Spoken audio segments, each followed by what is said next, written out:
गणमाध्यम बारंबार खबर प्रकाश पाइला परे मध्य बेखातिर करुछि जातीय राजपथ विभाग। बारिपदारु केन्दुझर जाइथिबा जातीय राजपथर अवस्था कथा न कहिले भल।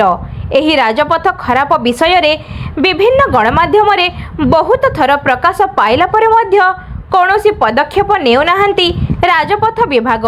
जेते थर एही रास्ता बाबद रे प्रशासनर दृष्टि आकर्षण करिले मध्य कार्यक्रम सुन। एबे चलीछि वर्षा ऋतु, तेणु एबे रास्ता घाट रे पानी माड़ी आहुरी कदर्ज होई पड़िबो। एही वर्षा ऋतु को दृष्टि रे रखी प्रशासन सजग रहिबा दरकार। कारण एक तो रास्ता अवस्था खराब, सांग को जदि कौनसी गाड़ी ब्रेकडाउन हेउछि ताहेले सबु गाड़ी जिबा आसिबा पूरा ठप। तेणु प्रशासन पूरा सजग रहिबा पई जनसाधारण अनुरोध करिसंती। कारण जदि गाड़ी खराब हेउछि ताहेले प्रशासन तत्क्षणात रास्ता खाली करिबा पई सबु जगारे प्रशासन सजग रहिबा दरकार।